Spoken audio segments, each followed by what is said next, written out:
Hello दोस्तों, welcome to online classes. Class 12th की chemistry हम लोग सीरीज स्टार्ट की हैं। उसी में आज हम लोग ठोस अवस्था का पार्ट 3 देख रहे हैं। स्टार्ट करते हैं त्रिविम जालक से। त्रिविम जालक को ही बोलते हैं क्रिस्टल जालक। ये क्या होता है? तो त्रिविम में अनेक बिंदुओं कौन कौन से अणु परमाणु आयन की नियमित व्यवस्था को क्रिस्टल जालक या त्रिविम जालक कहते हैं। कोई त्रिविम है, उसमें अणु परमाणु या आयन को नियमित रूप से व्यवस्थित किया जाए। नियमित रूप से क्या किया जाए? व्यवस्थित किया जाए तो जो संरचना प्राप्त होती है उसे बोलते हैं क्रिस्टल जालक। और यह जो पॉइंट होते हैं, इन क्रिस्टल पर ये जो बिंदु होते हैं इन्हें बोला जाता है क्रिस्टल बिंदु। और इन्हीं बिंदु पर या तो परमाणु होगा, या तो अणु होगा, या फिर आयन होगा। आगे देखते हैं क्रिस्टल जालक के अभिलक्षण क्या होते हैं। तो क्रिस्टल जालक के मुख्यतः 3 अभिलक्षण हैं। कितने हैं? 3। पहला है क्रिस्टल जालक का प्रत्येक बिंदु। जो क्रिस्टल जालक है, जैसे हमने यहाँ बना के सिंपल वे में दर्शाया है कि क्रिस्टल जालक का प्रत्येक बिंदु जालक बिंदु एक अवयवी कण परमाणु अणु आयन को प्रदर्शित करता है। यानी क्रिस्टल जालक का जो प्रत्येक बिंदु होगा ये एक अणु परमाणु या फिर आयन को प्रदर्शित करेगा। दूसरा है क्रिस्टल जालक में प्रत्येक बिंदु जालक बिंदु अथवा जालक स्थल कहलाता है। जालक बिंदु यानी क्रिस्टल जालक का प्रत्येक बिंदु, जैसे कोई क्रिस्टल जालक है तो इसका चाहे जहाँ का बिंदु लें उसे क्या कहा जाएगा? जालक बिंदु कहा जाएगा। तीसरा है जालक बिंदुओं को सीधी रेखाओं से जोड़ा जाता है जिससे कि एक निश्चित ज्यामितीय संरचना व्यक्त की जा सके। तो जो जालक बिंदु होते हैं इनको एक दूसरे से, जैसे इस जालक बिंदु से इस जालक बिंदु को एक सीधी रेखा से, इस जालक बिंदु को इस जालक बिंदु से एक सीधी रेखा से दर्शाया जाता है जिससे कि हमें ज्यामितीय एक संरचना प्राप्त हो। आगे देखते हैं इकाई सेल क्या होता है, जिसे हम लोग बोलते हैं एकक कोष्ठिका। इकाई सेल को क्या बोलते हैं? एकक कोष्ठिका। वो क्या होता है? तो जालक बिंदुओं का वह त्रिविम समूह,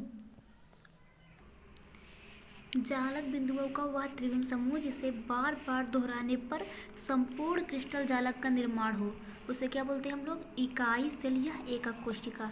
यानी जालक बिंदुओं का वह त्रिविम समूह, कोई ऐसा त्रिविम समूह जिसे बार बार दोहराने पर संपूर्ण क्रिस्टल बन जाए। जैसे हमने बनाया था दीवार बनाने के लिए, हमने क्या चाहिए? ईंट चाहिए। तो एक एक ईंट को जोड़ते जाएं तो पूरी दीवार बन जाती है। उसी प्रकार से कई सारे बिंदुओं को ऐसे जोड़ जोड़ करके एक पूरा क्रिस्टल बना लिया जाए तो इसे बोलते हैं क्रिस्टल जालक। और इनको क्या बोलते हैं? एकक कोष्ठिका। तो जालक बिंदुओं का वह त्रिविम समूह जिसे बार बार दोहराने पर संपूर्ण क्रिस्टल प्राप्त हो जाए, यानी इनको बार बार दोहराने पर, इसी क्रिस्टल को बार बार दोहराने पर संपूर्ण क्रिस्टल प्राप्त हो जाए तो इसे बोलते हैं इकाई सेल या एकक कोष्ठिका। एकक कोष्ठिका के पैरामीटर की बात करते हैं। पैरामीटर का मतलब है मापन से। तो जैसे हमने एक ये क्यूब बना लिया है और क्यूब में ये हमने एक्स अक्ष माना है, ये वाई अक्ष माना है और ये क्या माना हमने? जेड अक्ष। तो जैसे यहाँ पर हमने इस बिंदु से एक्स अक्ष की दूरी a मान ली है, y की दूरी b मान ली है और z की दूरी c मान ली है।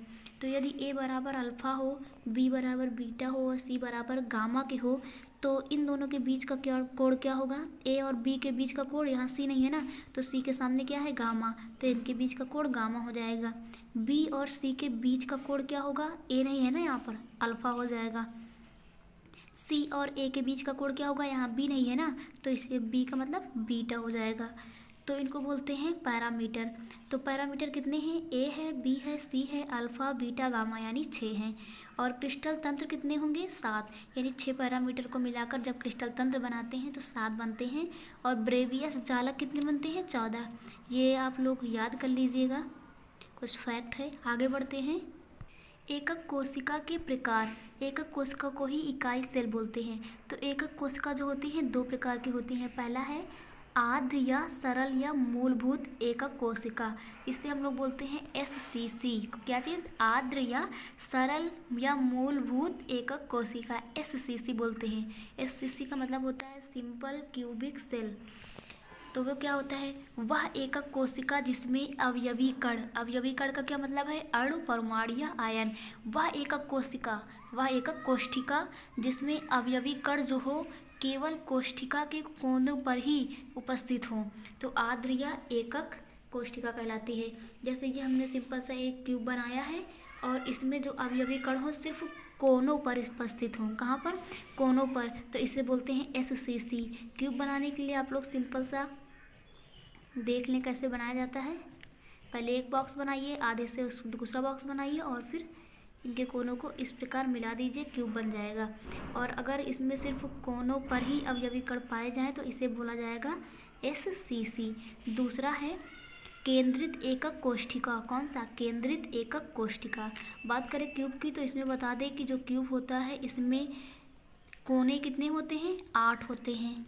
और इसमें जो ये एक परत हो गई, ये दूसरी परत हो गई, ये तीसरी परत पीछे वाली हो गई, ये चौथी परत हो गई, एक ऊपर एक नीचे। कुल मिला के क्यूब को आप लोग रूम से ले सकते हैं, कमरे से। कमरे में सामने वाली दीवार, पीछे वाली दीवार, ऊपर वाली दीवार, नीचे वाली दीवार, आगे वाली दीवार और पीछे वाली दीवार, इस तरह करके 6 दीवारें होती हैं कमरे में। तो उन्हीं को बोला जाता है क्यूब में फलक। क्या बोलते हैं? फलक।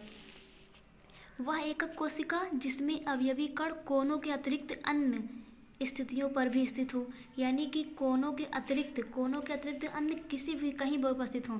जैसे कमरे को मान कर लें तो कमरे के जो 8 कोने हैं उनके अतिरिक्त किसी भी एक फलक पर, इसके हमने बताया ना फलक बोलते हैं दीवार को, तो किसी भी एक फलक पर कोई पॉइंट हो, एक फलक हो सकता है, दोनों पर भी हो सकते हैं, तीनों पर भी हो सकते हैं, तो इन्हें क्या बोलेंगे हम लोग? केंद्रित एकक कोष्ठिका।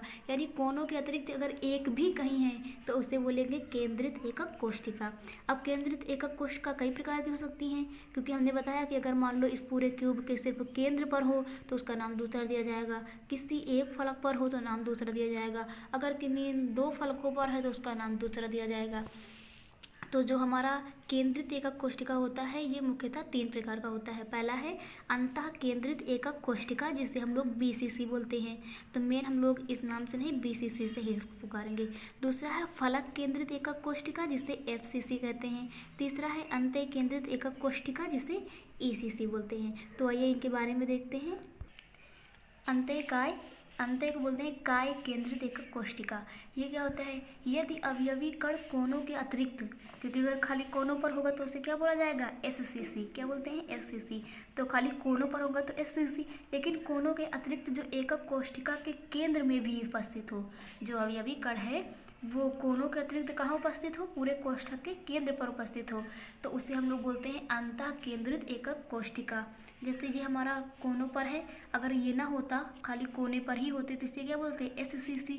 लेकिन इस पूरे क्यूब के बीचों बीच मध्य में केंद्र पर भी एक अवयवी कण उपस्थित है, तो इसलिए इसका नाम हो जाएगा BCC। BCC मतलब base centre cubic, BCC। Next है फलक केंद्रित एकक कोष्ठिका। फलक का मतलब समझ ही चुके हैं आप लोग, फेज बताया गया, दीवार जिसे हम लोग बोलते हैं, इसे FCC बोलते हैं शॉर्टकट में। FCC मतलब फेस सेंटर्ड क्यूबिक। यदि अवयवी कण एकक कोष्ठिका के कोनों के अतिरिक्त प्रत्येक फलकों पर भी उपस्थित हों, यानी कोनों के अतिरिक्त कहाँ पर हो? प्रत्येक फलक पर हो, तो उसे क्या बोलते हैं हम लोग? FCC बोलते हैं। इसे आप रूम से ज़्यादा समझ सकते हैं, कमरे से, कि मान लीजिए ये आपका कमरा है और ये कमरों के 8 कोनों पर तो होंगे ही, तो इसे क्या बोला जाएगा? SCC। ध्यान से देखिए, SCC अभी है ये।